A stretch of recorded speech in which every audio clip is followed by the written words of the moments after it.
Agora, sem mais delongas, já passo a palavra para a Tatiana Ferraz, considerações a respeito do novo papel do sindicalismo perante a Revolução Tecnológica 4.0. Contigo, Tatiana. Obrigada, Fabiano. Olá, pessoal. Espero que estejam todos bem. Saudade aí de todos. Oi, professor, tudo bom? Vou compartilhar aqui o material com vocês também. Fiz uma apresentação um pouquinho diferente da dos colegas, já que a gente vai falar de tecnologia, então trouxe aqui algumas inovações. Peraí, deixa eu só abrir aqui, que eu acho que não está compartilhando.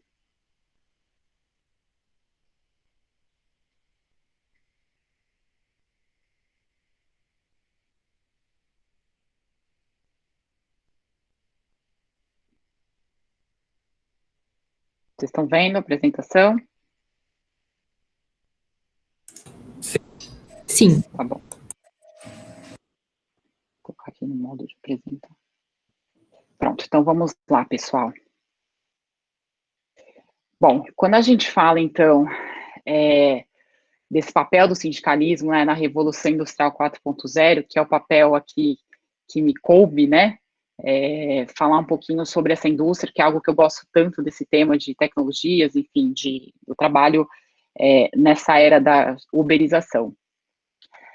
E aí, quando eu me debrucei sobre esse tema, e agradeço imensamente aqui já a Célia, a Pamela e o Elton, que contribuíram muito aqui para essa apresentação, enfim, não teria como fazer isso de outra forma que não fosse com eles. Quando nós nos debruçamos sobre esse tema, a princípio a gente imaginou um caminho, depois nós vimos que tem muita coisa aí para a gente falar. Eu sempre estudei esse tema sobre o viés do direito individual, e agora eu percebi que a gente tem muito, né, ainda para aprender com relação ao direito coletivo. Talvez a primeira reflexão que a gente teve foi com a chamada greve dos aplicativos, o break dos apps, e eu também vivi bastante na pandemia algumas ações coletivas de sindicatos de aplicativos, mas eu vi que também tem um mundo aí que a gente precisa entender um pouquinho melhor com relação aos desafios do direito coletivo para esses trabalhadores, e não só para esses trabalhadores também, que a gente fala dos trabalhadores que utilizam a plataforma, mas os que estão dentro da plataforma e são considerados, sim, trabalhadores subordinados, seletistas, que a gente tem um mundo aí que o sindicato talvez não esteja acompanhando.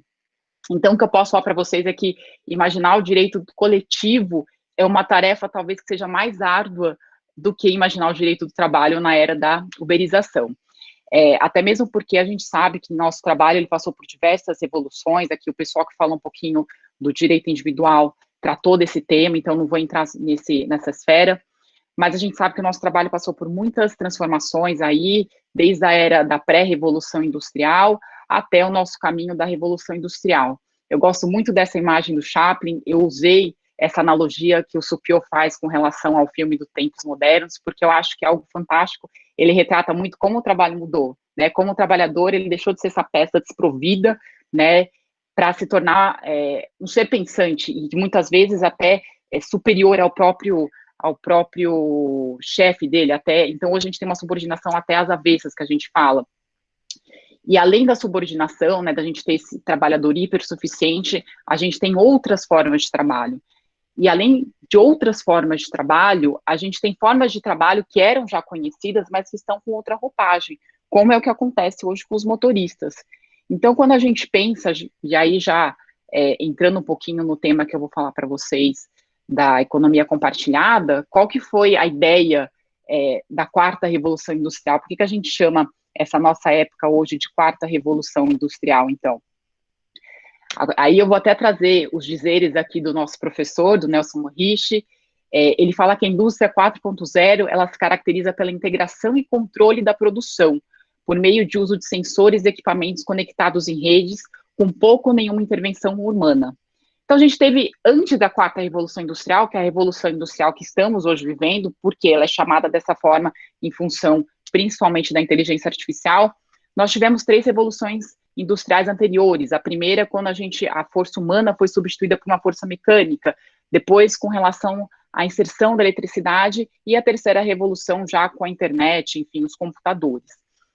E aí, quando a gente pensa em quarta revolução industrial, o que essas transformações trouxeram, então, para nós, nosso mundo do direito? novas profissões foram criadas, e aí, quando eu falo novas profissões, hoje, quando a gente abre um Cato, por exemplo, quem está no mundo da tecnologia está super bem, é uma profissão muito aquecida.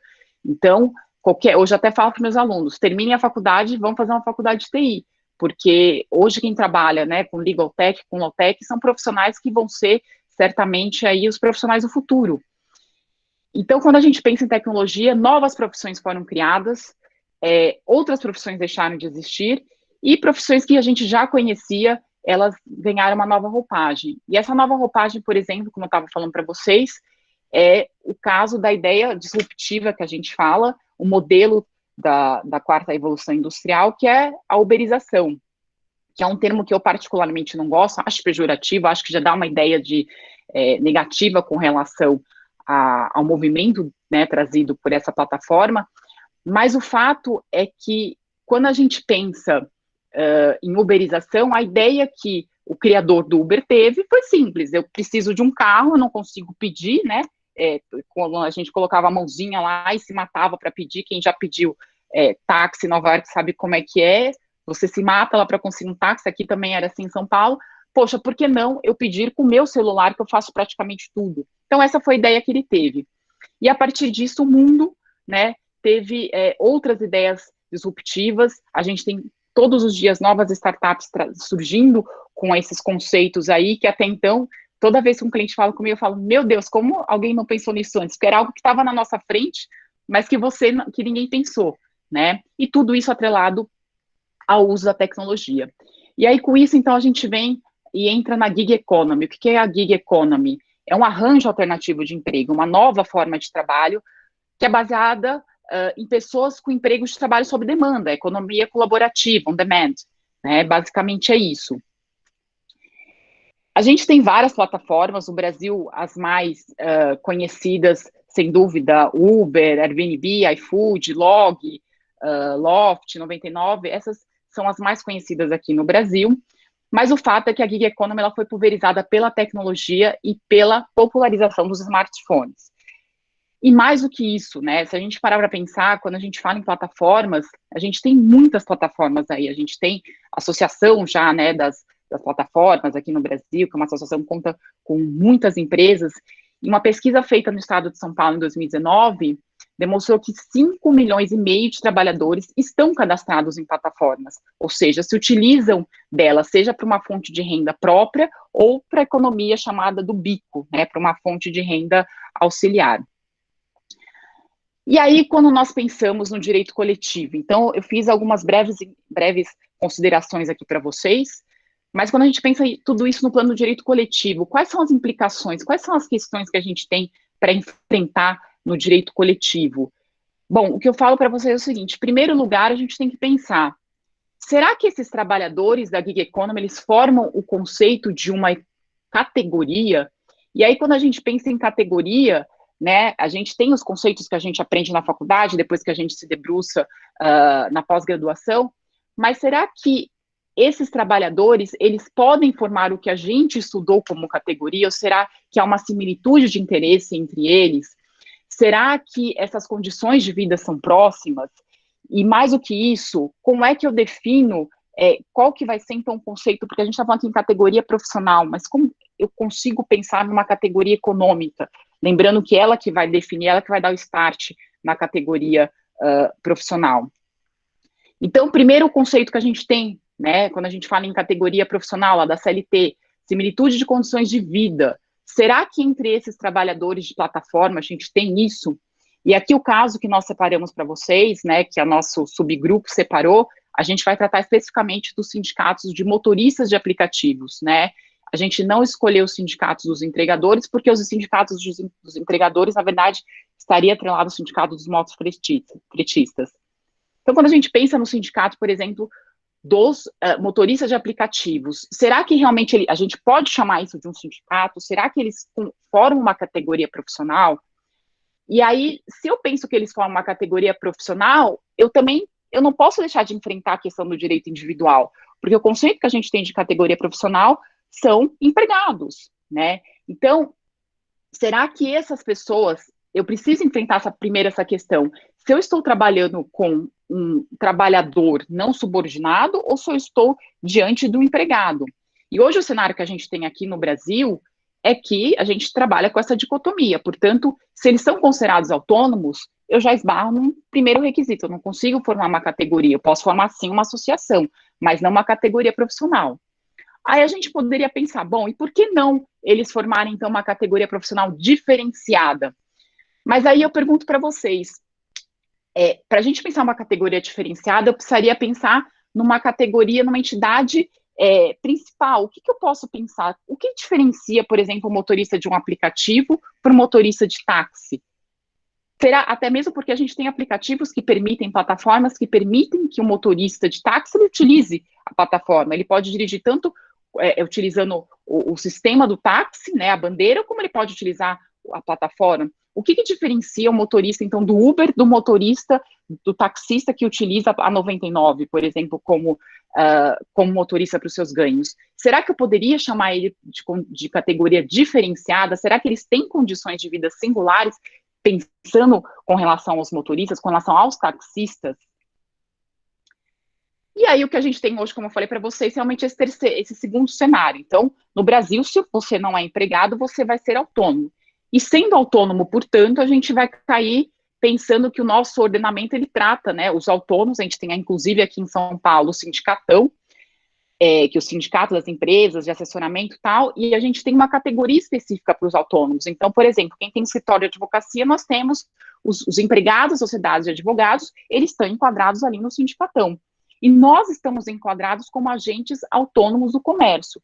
Só que quando a gente vai, portanto, na tabelinha lá do 577, a gente não encontra nenhum profissional da plataforma aqui nesse grupo, tá? Então, ou seja, hoje, eles também não poderiam, a gente poderia pensar numa categoria econômica nesse sentido. Eu não posso pensar em profissional, pelas questões que a gente esbarra dentro do direito individual, eles não são considerados empregados, e eu também não posso considerá-los como econômicas, porque a gente não tem essa definição do ponto de vista formal. Então, aí eu pergunto para vocês, né, conclusão com relação à categoria. Será que esses trabalhadores, eles podem ser considerados, sim, uma categoria profissional? E o grande problema que a gente tem aqui é que o nosso sistema sindical, ele é um sistema, e aí, como o professor bem disse no começo, o fato da gente não ter ratificado a Convenção 87 traz muitas implicações, inclusive aqui, quando a gente pensa no trabalho 4.0. O fato de eu não ter a Convenção 87, eu fico sempre batendo no nosso sistema, que é uma caixinha. Então, assim, nesse sistema, eu não consigo ter uma definição de categoria de forma livre. E isso é muito importante, né?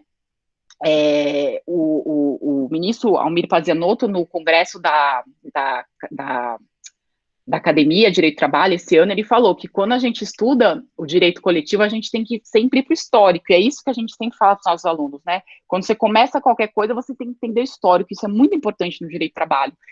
Isso é muito importante para o direito coletivo. Quando a gente pensa que o nosso sistema sindical, ele foi inspirado na Carta de Lavoro, esse sistema, ele está ali dentro dessa caixinha que eu falei para vocês, da unicidade sindical, e não teve uma alteração significativa desde então, até pelo fato da gente não ter ratificado a Convenção 87.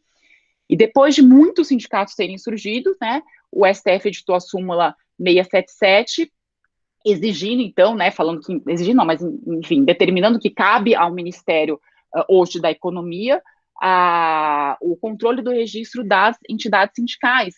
Isso é muito importante porque eu vou falar agora para vocês. O cenário que a gente viveu na pandemia, que eu vivi agora com muitas ações civis públicas de sindicatos de aplicativos. Como é que foi interpretado pelo judiciário essa ausência da carta sindical? E aí, algumas propostas que a gente tem, então, para a gente tentar resolver essa questão aí da categoria, pensando que o grande desafio nosso é articular um sistema de representação unitária para esses prestadores de serviços, e até falo prestadores, mas as plataformas não consideram esses trabalhadores como prestadores, mas sim como usuários da plataforma. Mas a proposta que a gente teria é pensar no seguinte também, ou a gente tem outro problema além da categoria, né, desse conceito formal. Esse trabalhador, ele não está vinculado a um centro formal de trabalho. Então, o que eu teria também? ou eu tenho que considerar um centro de trabalho formal dos prestadores de serviços digitais, coincidente com o âmbito territorial que a plataforma atua. Então, pensar, tá bom, o Uber atua no Brasil inteiro, bacana. Então, eu vou considerar isso o centro de trabalho, porque a gente tem a questão da base territorial também. Não é só o conceito de categoria, de ser empregado ou não, mas a base territorial, como é que eu defino isso? Né? Se, na verdade, a base que eu tenho, o cara, ele presta serviço com aplicativo em qualquer lugar do Brasil. Ou então, eu posso ir numa outra esfera, eu posso ter uma negociação coletiva que fixe as regras para essa, digamos, para essa base territorial. Só que qual o problema? Eu preciso reconhecer que esses trabalhadores formam uma categoria. Ou ainda, eu posso deslocar o centro de gravidade, né, o centro de trabalho para a empresa. Então, falar, tudo bem, então a Uber tem a sede aqui, ok, então aqui que eu vou definir isso como minha base territorial, algo que também não estaria, seria alheio ao nosso direito, porque não é esse o conceito de base territorial que a gente tem. Mas a questão, nosso desafio é, como é que eu garanto essa representação unitária dos trabalhadores?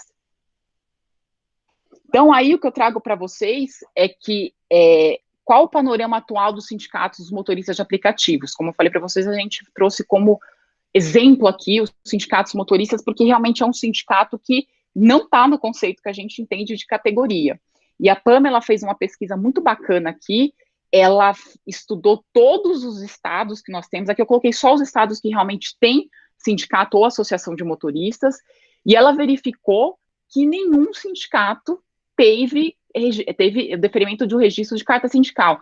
Aliás, Pamela, depois você me corrija se eu estiver errada, eu fiz essa pesquisa também, eu acho que nenhum deu entrada, até porque, óbvio, que a gente já sabe a resposta, não vai ser deferido um registro de carta sindical para esses sindicatos. E esse foi um óbice apresentado nas ações civis públicas que nós enfrentamos agora na pandemia dos sindicatos. Vocês devem ter acompanhado, tanto o sindicato quanto o Ministério Público, eles ingressaram com ações contra as principais plataformas, porque os motoristas, os entregadores, eles estavam considerando, estavam nas ruas com uma atividade que era considerada essencial, e aí no auge da pandemia, a briga foi, porque a plataforma tem que oferecer álcool em gel, tem que oferecer máscara e tal, e os sindicatos entraram com as ações, e aí óbvio que tinha uma preliminar enorme, né, mas você não representa a categoria, você não tem carta sindical. Então aqui eu trago isso para vocês, o panorama que a gente tem muitos sindicatos já de motoristas no Brasil. Eu acho que o mais forte deles, na minha opinião, é o de Minas, o Sicovap, até porque as ações individuais das plataformas são concentradas lá em Minas, particularmente em Belo Horizonte.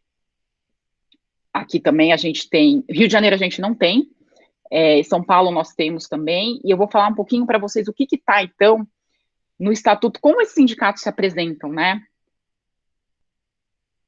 Eu já vou voltar nisso aqui, mas olha só o que eu quero falar para vocês. Esse daqui é o estatuto do sindicato de BH, lá de Minas.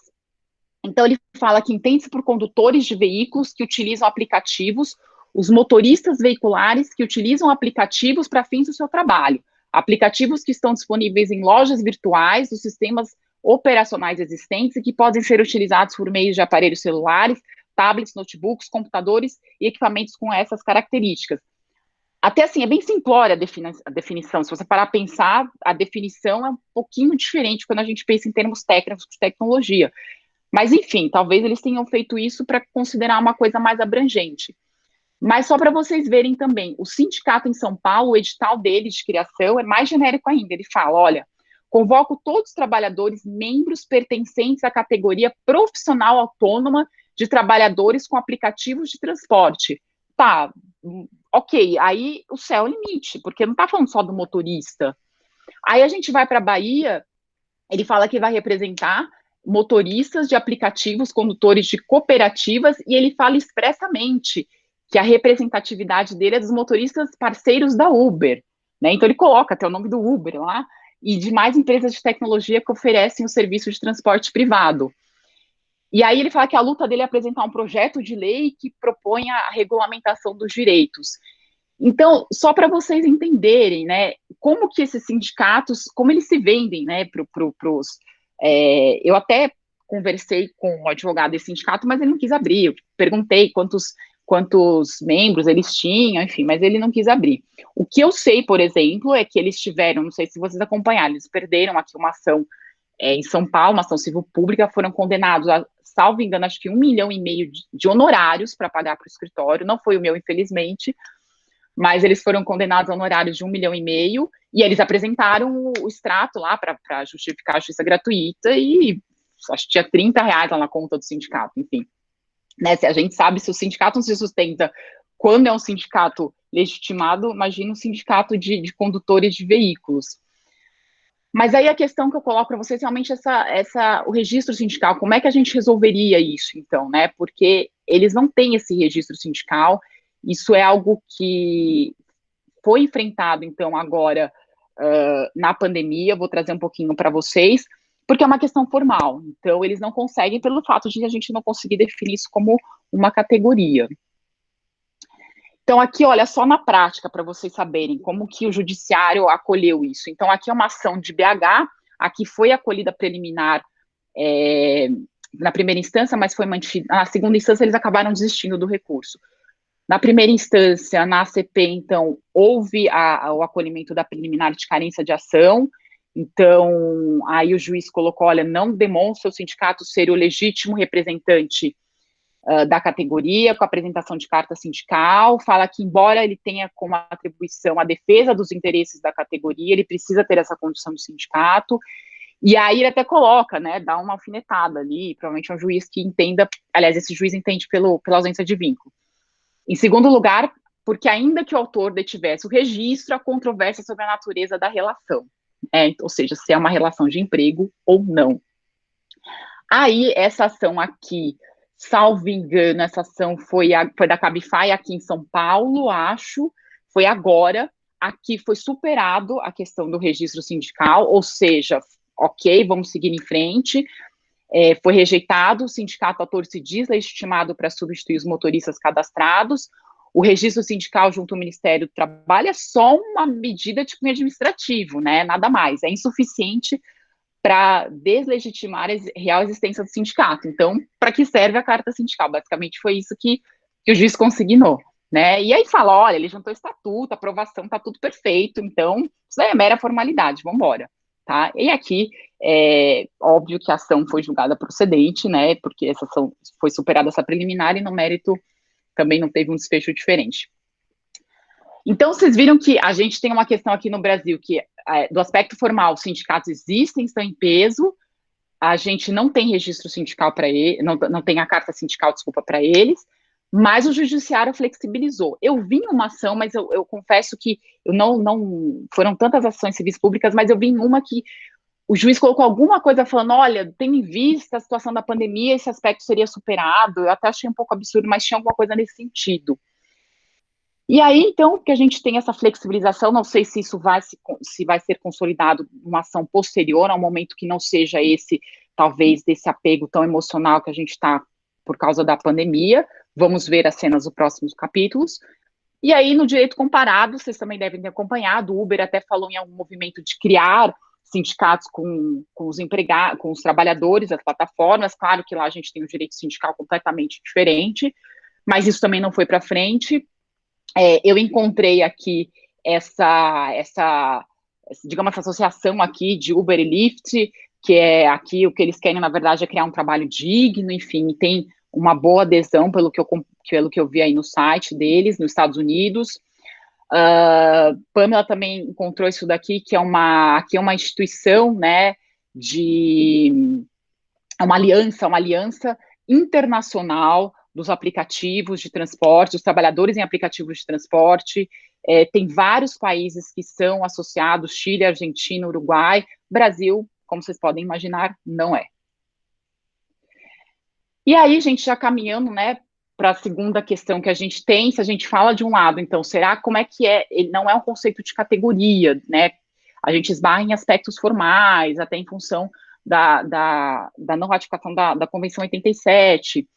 A gente, por outro lado, tem os sindicatos formados sem essa carta sindical, e aí a gente esbarra num problema. Se eu tenho um sindicato, mas ele não é um sindicato legitimado, eu não consigo representar em juízo, o que foi flexibilizado. E o direito de greve, como é que fica, né? Então, o que a gente tem aqui é que os movimentos de hoje, eles têm outros impactos. A gente tem que pensar em duas coisas no direito de greve. A gente viu muito artigo falando da tecnologia, pensando na substituição do trabalhador, aí não falando de plataformas. A gente pensou também, a gente viu algumas coisas falando sobre a incitação dos trabalhadores usando os meios, as redes sociais, usando o WhatsApp, que foi algo que aconteceu na greve, e falo greve assim porque é um termo não propriamente correto, dos caminhoneiros. E aí a gente tem esses movimentos agora. Então, nos países que conceituam a greve, como é o Brasil, o fato de restringir, a gente não pode considerar isso uma greve. Então, isso não é greve que aconteceu agora em julho, essas paralisações que a gente tem. Pode ser, sim, um movimento, sem dúvida, reconhecido como uma associação, um movimento de paralisação, mas a gente sabe que aqui no Brasil isso não é considerado greve. Então, o que a gente teve aí, a greve, né, foi chamado de greve mesmo, greve dos aplicativos, o break dos apps, foi o que aconteceu, aí foi o ápice que a gente viu, então, na pandemia, foi muito concomitante com as ações civis públicas que a gente teve na esfera coletiva, então, pegando esse gancho, os entregadores, aqui foram os entregadores realmente, né, os entregadores de aplicativos, os riders que fizeram essas manifestações. O pano de fundo, então, foi a melhoria das condições na época da pandemia, do fornecimento de equipamentos, mas também aí eles já incitaram todas as outras reivindicações deles com relação a horas de trabalho, mas o fato é que eles mesmo como lideranças, eles rejeitam o fato de ter qualquer pessoa representando eles não falam em associações, eles não falam em sindicatos, embora até mesmo a gente teve uma paralisação, acho que foi em 30 de setembro, dos motoristas, e o Sicovap foi um que fez nas redes sociais, incitando os trabalhadores, eles não chamam de greve, o próprio Sicovap não chama de greve, o Sicovap chama de paralisação. Então, aqui a gente teve uma denominação de greve, mas muito mais em função dos meios de imprensa do que por questões jurídicas que não seriam corretas. Então, pessoal, o que eu trago aqui para vocês, né, de conclusão? Qual que é o nosso desafio? É repensar o direito do trabalho na época da quarta revolução industrial. A gente está num cenário completamente conflitante de tudo que a gente estudou, de tudo que a gente viveu. Essa revolução traz muita implicação no âmbito do direito individual, e é claro que a gente está travado com as questões coletivas, porque a gente não consegue responder ainda as questões no direito individual, mas o fato é que a gente tem aí, sim, né, esse novo trabalhador, a gente precisa adequar esse direito coletivo. O que aconteceu agora na pandemia e o que está acontecendo, essas paralisações, mostram que a gente tem já, então, um grupo formado, uma associação formada para fins que não sejam do direito do trabalho, nosso conceito, mas que precisam de uma proteção, precisam de uma adequação correta, né? Então, o professor Juan Raso Delgue, ele fala algo muito fantástico que eu gosto, que a gente precisa parar com esse debate, a gente não vive um debate neutro, a gente é polarizado, né? Ou a pessoa fala, nossa, esse cara tem que ser empregado e é o céu ou é nada para ele, e a gente precisa parar com isso. E quando a gente vê no direito coletivo, para mim, particularmente, ficou muito gritante essa necessidade de regulamentação, porque a gente fala muito do direito individual, mas no direito coletivo eles não conseguem nem mesmo fazer uma paralisação que eles possam chamar de greve, eles não conseguem nem mesmo pleitear em juízo direitos que eles entendem que seriam comuns a categoria, digamos, né? Então a gente tem que imaginar esse direito coletivo do trabalho 4.0, e aí eu fiz para vocês um mapa que eu acho que resume um pouco das ideias que eu quis trazer aqui.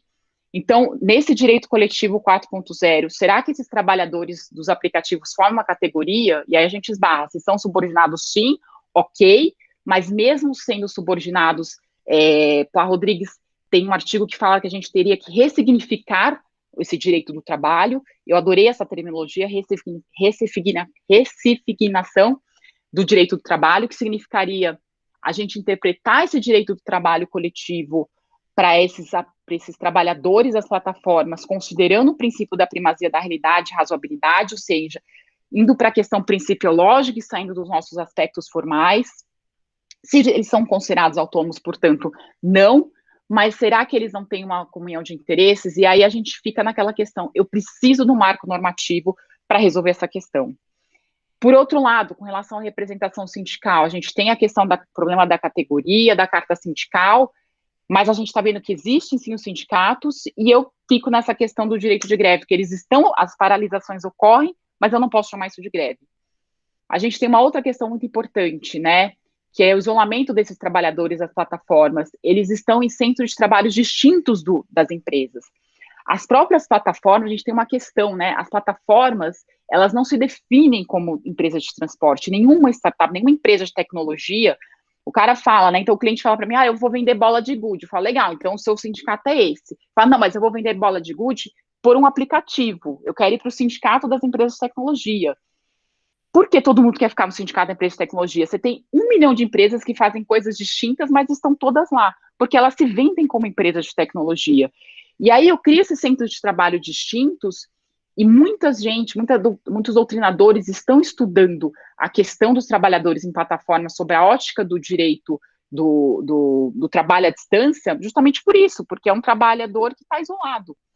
E a gente vê muito isso na comunicação virtual, que é o que aconteceu, por exemplo, com a greve dos apps agora, né, que a gente não pode chamar de greve, mas o break dos apps foi isso, foi um chamado pelas redes sociais.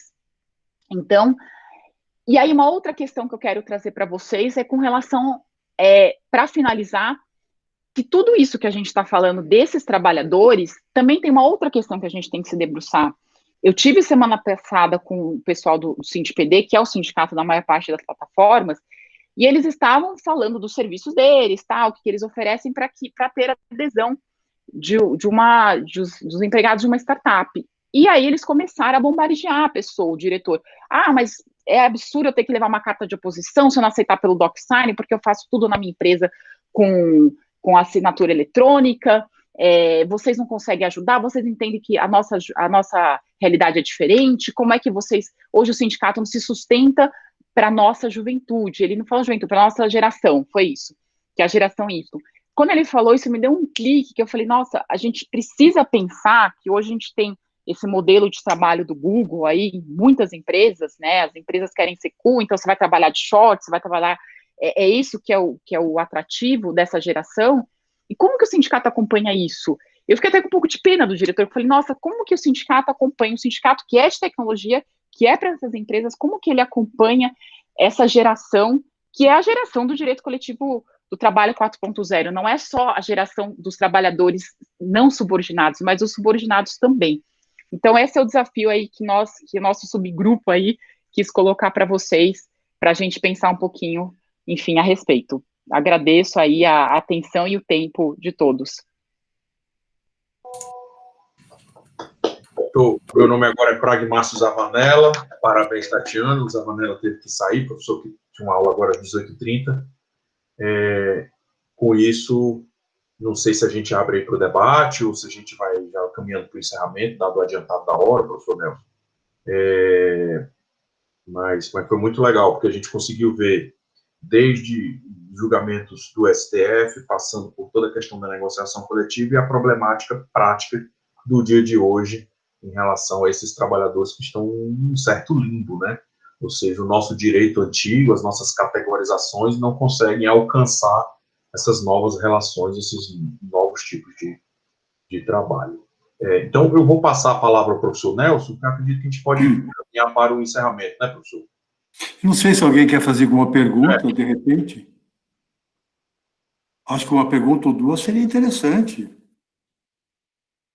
Porque são exposições instigantes. É inacreditável. Porque a gente não está sendo colocado num labirinto, onde a gente está perdido. Mas a gente está sendo colocado diante de questões que exigem reflexão. Vocês não deram solução para nada. Vocês levantaram dúvidas. Esse é o papel incrível. E cada exposição, uma melhor que a outra. Pena que acabou.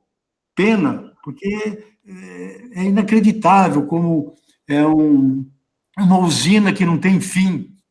Tantas ideias. Essas exposições foram incríveis.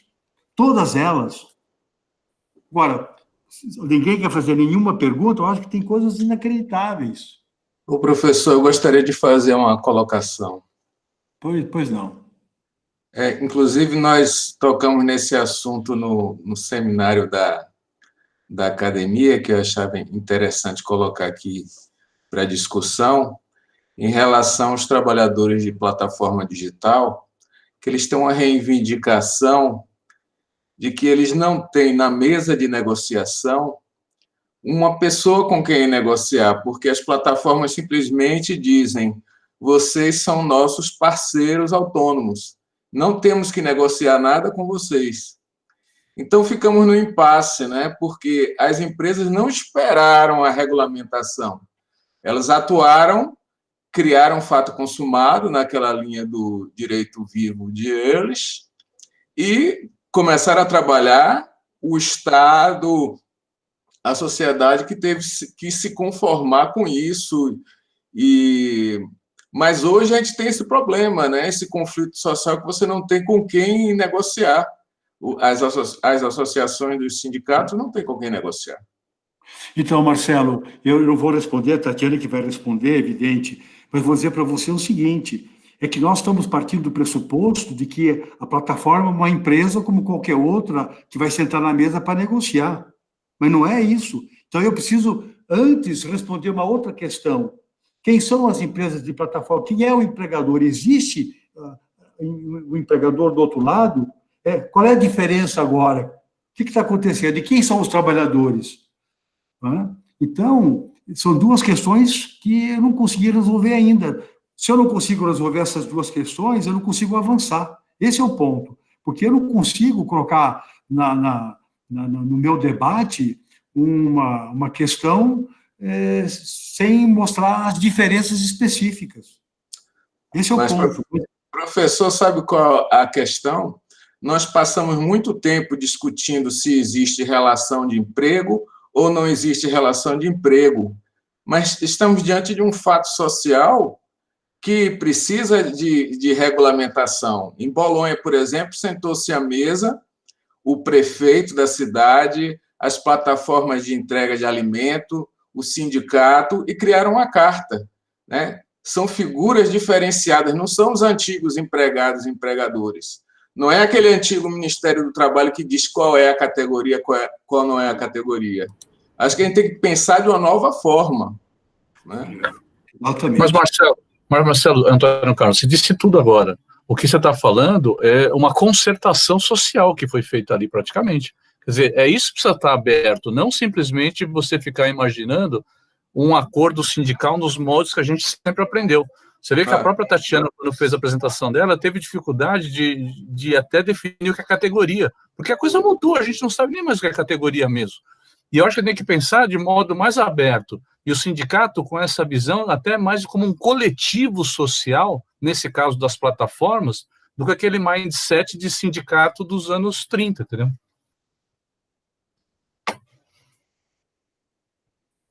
Eu acho. Tá mudo, professor. Tá mudo o microfone. Sim. Desculpe. Estava dizendo que seria agora bom a Tatiana enfrentar a questão, porque ela foi expositora, e a provocação do Marcelo é ótima, excelente. Realmente a gente esbarra nessas questões, e aí eu acho que é uma questão muito de conveniência das plataformas. Aqui, eu atuei na pandemia em duas frentes, então a gente tinha as ações coletivas e as individuais. A plataforma, ela optou por fazer acordos nas individuais, sem problema nenhum, um bloco de acordos, mas não fez na coletiva, porque ela entendia que na coletiva fazer aquele acordo seria um reconhecimento de que aquilo, então, é uma categoria, de que, então, aqueles trabalhadores são empregados.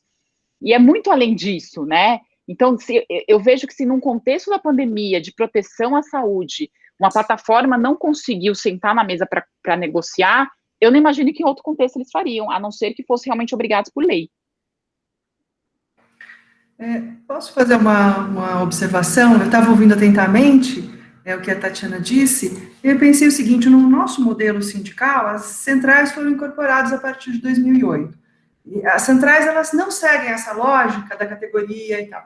Me parece que uma possibilidade para, efetivamente, caminhar para uma negociação é o movimento da central. Agora, esses trabalhadores estão tão pulverizados, tão desorganizados, e muitos deles não vivem uma relação formal de emprego, que isso pode gerar, obviamente, uma situação difícil. Mas Quem está fora desse modelo quadrado são as centrais. Então, elas ali, não sei se estão ocupando esse espaço. Eu vi que circulou no nosso grupo um texto sobre a estratégia das centrais sindicais, ou eu achei um texto sobre isso, não me detive sobre ele, mas eu acho que poderia ser um caminho, né? Não sei o que acham.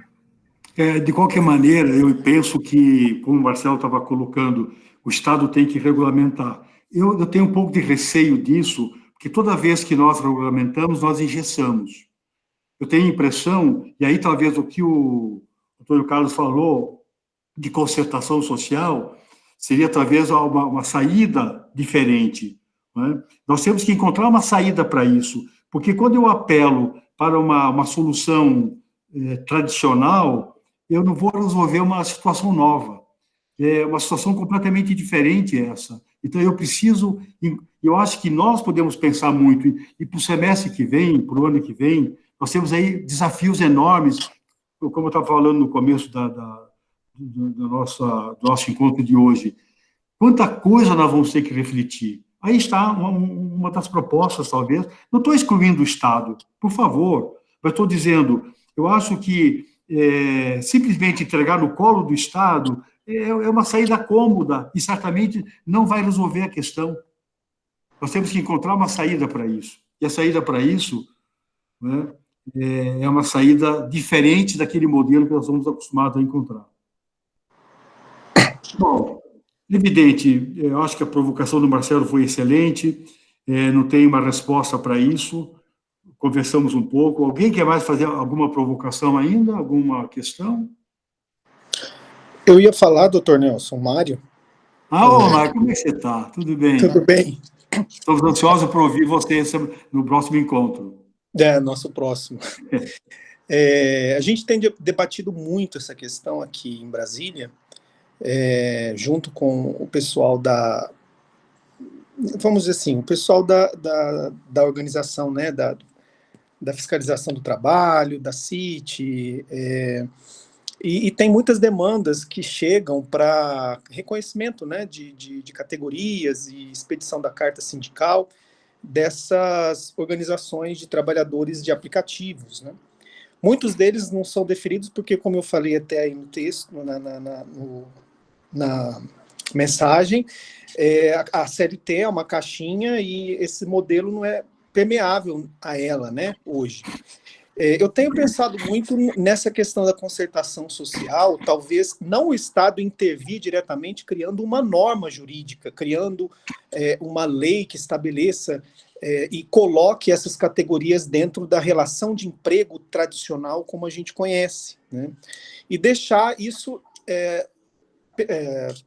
enxergar isso como uma liberdade dos trabalhadores, sejam eles autônomos ou não, ou subordinados, isso vai depender de cada caso concreto, mas para fins de negociar essas questões mais amplas e acesso, eventualmente, a certas contraprestações, né, que seriam de interesse geral e até do Estado, eu tenho pensado nessa questão da concertação social num tipo de o Estado participar num termo de ajustamento de conduta com empresas, com os trabalhadores e o Estado, mas sem reconhecer que isso é ou não é categoria econômica ou profissional, que isso é ou não é relação de emprego ou relação de autônomos. Mas aí fixar nessa mesa de negociação, o Estado estaria ali porque existe um interesse social, existe um interesse público em resolver essas questões, né? Então ele estaria ali como um elemento também mediador, mas também que vai chancelar uma negociação que foi feita a três mãos, vamos dizer assim, e isso tem força executiva. Então você extrapola essa questão de se dizer que, não, se eu reconhecer essa entidade como, se eu fizer uma negociação aqui, eu estou reconhecendo aquilo ali como um sindicato, e aí eu vou ter meus colaboradores entendidos como empregados. Então, eu tenho pensado muito nessas situações, e eu acho que a concertação social, que participe também o Estado, porque é interesse do Estado não aí para dar carta sindical ou para estabelecer, impor direitos, né? Mas para solucionar conflitos que são de interesse público e de interesse social. Então, eu tenho pensado, não sei o que acha aí a Tatiana, dessa mesa de negociação tríplice aí, sem ter uma lei que imponha e determine que isso tem que ser contrato de trabalho, tem que ser relação de emprego. A gente tem discutido bastante isso. Era isso que eu queria só colocar. Muito bem, Mário, muito bem. Tatiana. Eu concordo com o Mário, eu acho que esse seria o melhor caminho, mas, assim, pelo que eu acompanho das plataformas, acho difícil isso acontecer. Até pelo que eu vi do projeto de lei das startups, foi suprimida toda a parte do direito do trabalho, né? Você sabe disso, embora não ia trazer muita solução, mas isso me causou surpresa, então acho difícil qualquer solução que envolva o Estado, até porque o que a gente está vendo aqui é um movimento bem às avessas, né, no Brasil. Então, o STJ falando que não tem relação de emprego, numa situação que não tem nada a ver, o TST superando súmula para conseguir julgar e falar que não tem relação de emprego, num processo que, se fosse qualquer outra situação, eles não iam nem conhecer. Então, eu acho que aqui a gente tem um lobby muito grande, e acho que isso seria difícil, mas, sem dúvida, seria o melhor caminho. Mas o problema, Mária, é que aqui, o que eu vejo que as plataformas conseguiram no Brasil é o que elas não conseguiram em lugar nenhum do mundo. É o único lugar do mundo que elas têm uma segurança, digamos, jurídica dos empregados dos trabalhadores não serem considerados empregados, né? Então, se a gente vai em qualquer outro lugar do mundo, por mais que aqui a gente tenha jurisprudência, alguns julgados, eles estão ainda, o placar é muito favorável. Então, eu acho difícil eles quererem sentar à mesa sabendo que hoje a situação está confortável, né? Essa que é a grande questão.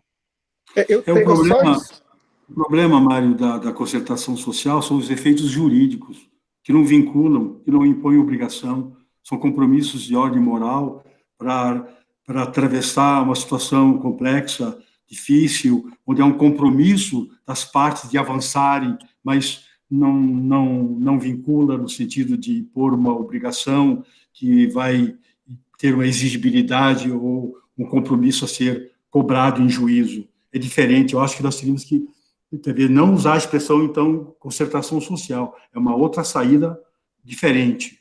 Sim. Mas eu ia falar, desculpe.